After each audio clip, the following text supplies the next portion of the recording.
Muy buenas tardes, bienvenidos al Mundo Ahora de France 24. Yo soy Elena Lozano y todo lo que verá a continuación es noticia. Iniciamos. Líderes europeos proponen dirigir una fuerza multinacional para la paz en Ucrania. En un comunicado conjunto tras la reunión con una delegación ucraniana, los amigos de Kiev del viejo continente afirmaron que las fronteras internacionales no deben de ser modificadas a la fuerza y que algunos asuntos deberán de ser resueltos en las fases finales de las negociaciones. El Palacio de la Moneda fue escenario de la primera reunión entre Gabriel Boric y el mandatario electo de Chile, José Antonio Kast, después de que este domingo el país diera un giro a la ultraderecha por primera vez desde el fin de la dictadura de Augusto Pinochet. Tenemos análisis.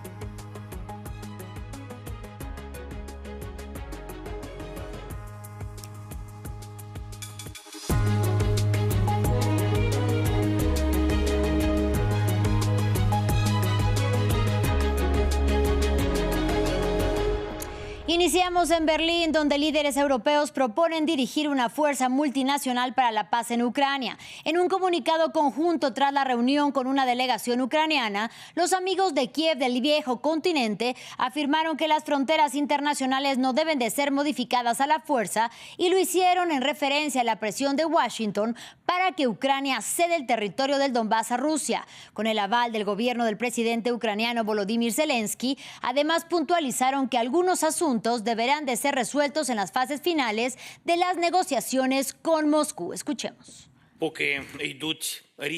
Mi mensaje sobre las garantías de seguridad es que antes de tomar medidas en el campo de batalla, tanto los militares como la población civil deben tener una idea clara de cuáles serán esas garantías. Por lo tanto, es importante que los Estados Unidos revise el artículo 5, los arreglos más relevantes de las garantías de seguridad. Actualmente estamos trabajando para tener todo esto escrito y estamos haciendo progresos allí. Veo los detalles militares en los que han estado trabajando. Se ven bastante bien, aunque esto es solo un primer borrador. Ahora vamos a Chile. En el Palacio de la Moneda tuvo lugar la primera reunión entre Gabriel Boric y el mandatario electo José Antonio Kast, quien triunfó frente a la exministra Janet Jara en la segunda vuelta electoral el domingo.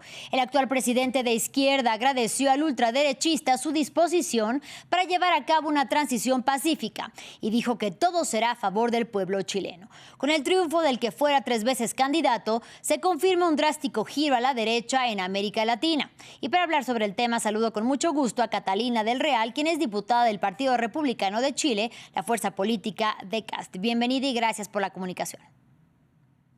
Hola Elena, muchísimas gracias a ustedes. Ya lo decíamos, tanto Kast como Javier Milei en Argentina, pero también Rodrigo Paz de Bolivia, Daniel Noboa en Ecuador y Santiago Peña en Paraguay, son líderes que comparten ciertas políticas de la administración de Donald Trump en Estados Unidos. Sin embargo, le pregunto a usted, económicamente Chile está más cerca de China. En ese sentido, ¿el próximo gobierno buscará alejarse de Beijing y más bien acercarse más a Washington?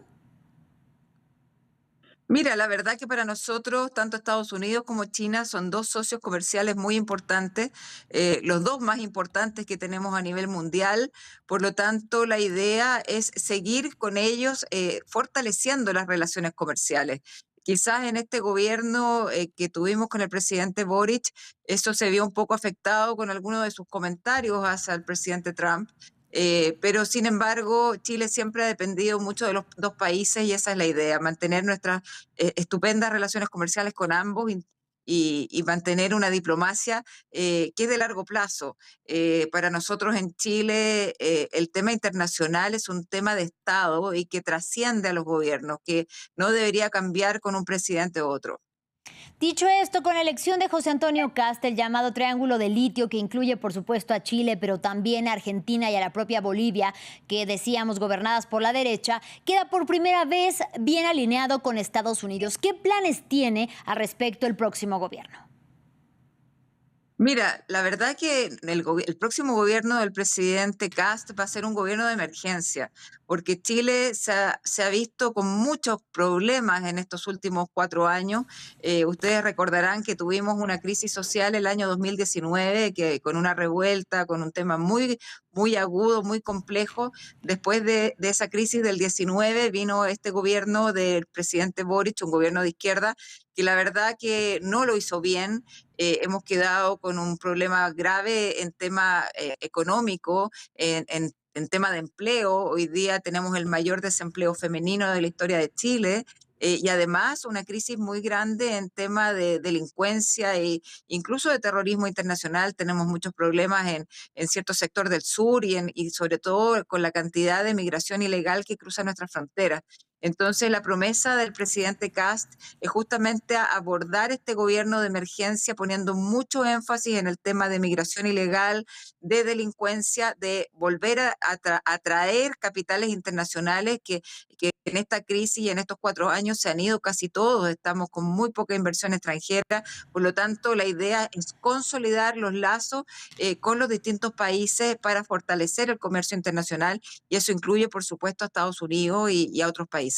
Usted habla de crisis del empleo femenino, sin embargo, eso, diputada, contrasta con la postura contra los migrantes, contra el feminismo y en general contra los colectivos de LGBTIQ+, que fue clave para el triunfo de Kast. Pero también es de los aspectos que más preocupan en un mundo mucho más diverso, más progresista y que defiende los derechos humanos de todos.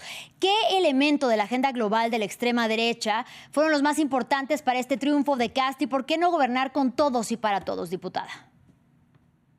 Mira, Kast acaba de ganar con un 58%, es la cifra más alta de la historia de Chile en que ha ganado un presidente, y no solamente porcentualmente, sino que en términos de numéricos. Ganó con más de 7,5 millones de votos, lo que es casi el doble de lo que han tenido todos los presidentes antiguos, porque justamente cambiamos a un voto obligatorio y antes teníamos uno voluntario. Por lo tanto, acá no se va a gobernar con un solo sector, acá se va a tratar de hacer un gobierno amplio, centrado en la emergencia. Para ello necesitamos ciertas consolidaciones y cambios desde el Congreso, y por supuesto que todos esos cambios no se pueden hacer solos. Necesitamos una mayoría amplia en el Congreso y por supuesto, tal como tú dices, a ver, existe una mal llamada feminismo y todas esas consignas que finalmente en Chile al menos han quedado en consignas, no se han traducido en mayores ventajas para las mujeres ni en mayor empleo femenino. Se quedan en marcha, se quedan en consignas, pero no se llevan a la práctica. Acá lo que tenemos que realmente hacer es levantar el empleo, volver a generar empresas, la mayor cantidad internamente en empleo más básico. Sí. Y muchas de esas constructoras quebraron o tenemos una permisología. Al montar una empresa te demora 5 o 10 años. Entonces, todo ese tipo de cosas hay que agilizarlo y volver a crecer, y eso va a generar mayores condiciones y mejores condiciones. Bien, diputada, le agradecemos mucho. Perdimos en un momento la comunicación, pero estaba con nosotros Catalina del Real. Ella es diputada del partido de José Antonio Kast. Y también en un contexto electoral, el pueblo hondureño continúa sumido en la incertidumbre y sin conocer oficialmente quién será el próximo presidente. La consejera presidenta del Consejo Nacional Electoral, Ana Paola Hall, denunció que existe un considerable riesgo de que se pierda el proceso electoral de los comicios del pasado 30 de noviembre, ya que asegura que continúan ocurriendo acciones que impiden que inicien los conteos especiales del voto que fueron solicitados después de que los escrutinios fueran pausados y también demorados a lo largo de casi 2 semanas. Recordemos que el candidato conservador apoyado por Donald Trump, Nasri Aspura, habría quedado a la cabeza, seguido del centrista Salvador Nasralla.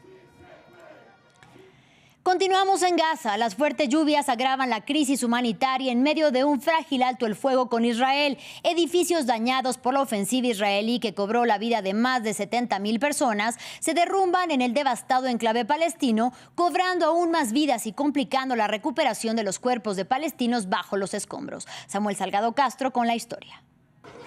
En el devastado enclave palestino de Gaza, las autoridades advierten que las intensas lluvias podrían provocar más derrumbes en edificios ya debilitados por 2 años de guerra. Mohammad Nassar perdió a 2 de sus hijos en el derrumbe de este edificio. Esta casa tenía 6 pisos antes de la guerra. En diciembre de 2023 fue alcanzada. Casi solo quedaron las tiendas en la planta baja y un piso superior, un tejado. El tejado también fue alcanzado. Vivía allí con mis hijas. Hubo otra evacuación hacia el sur. Al regresar, la encontramos dañada por los lados, por aquí y por allá. No encontré otra solución que quedarme allí. La Defensa Civil Palestina pidió casas móviles y caravanas en lugar de tiendas de campaña para los desplazados. Casi toda la población de Gaza está sin hogar. El viernes pasado, 2 edificios colapsaron, matando al menos a 12 personas en medio de una tormenta que arrasó campamentos e inundó refugios improvisados, causando muertes por exposición al frío. Si no se protege a la gente hoy, presenciaremos más víctimas, más asesinatos de personas, niños, mujeres, familias enteras dentro de estos edificios que ahora representan una grave amenaza. La guerra en Gaza, diría, parcialmente ha terminado, pero presenciábamos la muerte de personas por misiles israelíes. Hoy presenciamos muertes por derrumbes en estos edificios.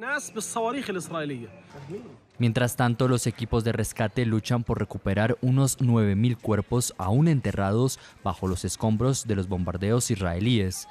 En un contexto de violación constante del alto el fuego acordado en octubre entre Israel y Hamás y escasez de ayuda humanitaria en el territorio.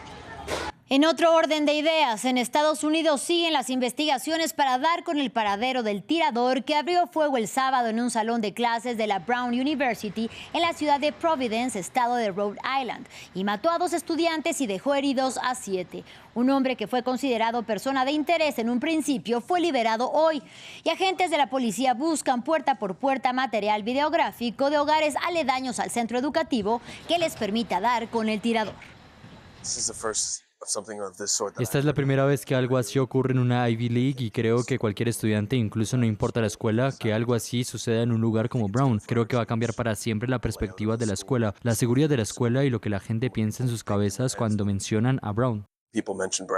También en la Unión Americana ocurrió un giro inesperado en la investigación sobre la muerte del director de Hollywood, Rob Reiner, y de su esposa Michelle, productora de cine. Su hijo Nick fue detenido y acusado de haber asesinado a sus padres en su vivienda de Los Ángeles.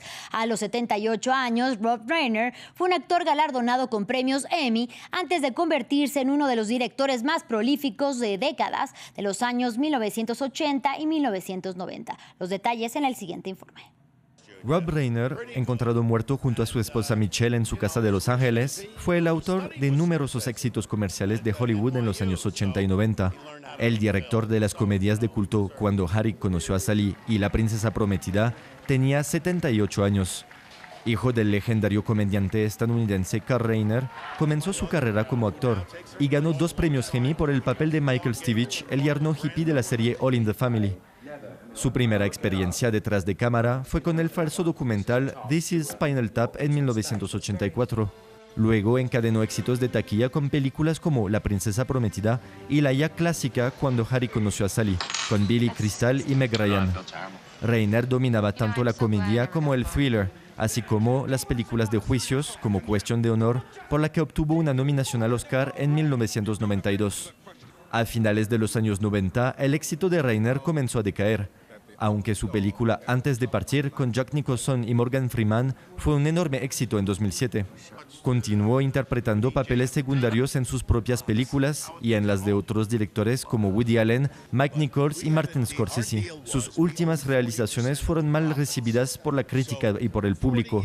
La última película de Rob Reiner fue la secuela de su primera obra, This is Spinal Tap, estrenada en Estados Unidos 3 meses antes de su muerte.